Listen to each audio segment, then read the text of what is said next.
Now, Lawrence, why isn't methanol more widely used in the maritime industry? I think there's probably a number of reasons for that. The biggest being that we're pretty new to the game. It was the driver for methanol to enter this industry has been primarily the IMO's sulfur regulations, and also for us, methanol traditionally been a chemical commodity and is increasingly moving to be an energy resource. So the Methanol Institute, on behalf of our members, has been looking for different markets that we're able to enter, and marine is one of them, as well as other energy resources such as fuel blending for on-road transport. Would you agree that the main bottleneck for the use of methanol aboard vessels is the limited established logistics for supplying the vessels with the fuel? Certainly that's a factor, and I think that that is again it's almost a chicken and the egg argument, and so we're never going to have the infrastructure if we don't have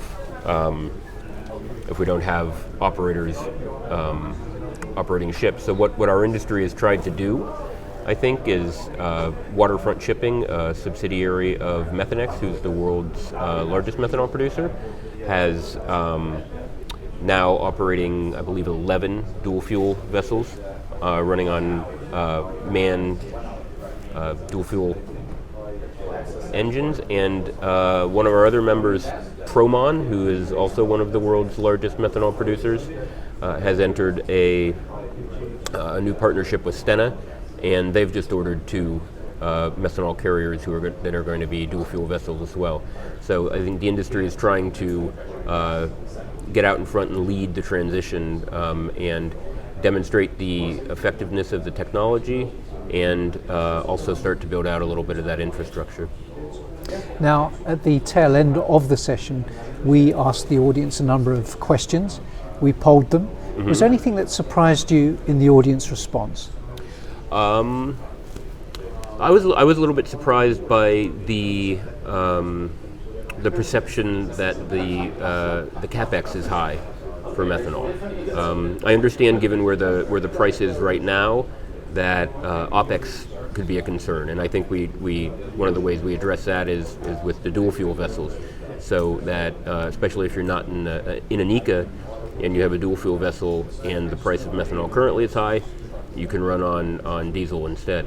But the capex is quite low compared to some of the competitors, and the bunkering infrastructure doesn't require a lot of modifications. Retrofit of existing vessels doesn't require a lot of modification of the engines, so it's actually quite inexpensive compared to some of the other alternatives. So I think that's something that surprised me a little, and something that we'll work on conveying, that the initial outlay isn't necessarily that high. And finally, Lawrence, we're here at the Maritime Air Pollution Conference Americas, day 2. How have you found the event?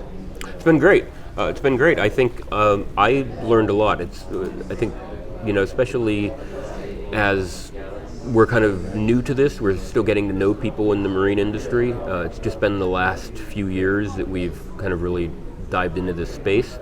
So the chance always to come out to one of these events, meet people in the industry and hear firsthand what their concerns are, what their motivators and drivers are, is something that can really help us to learn how we can best meet those needs. And I'd like to thank Riviera for the opportunity to come here and present. It's been a great 2 days.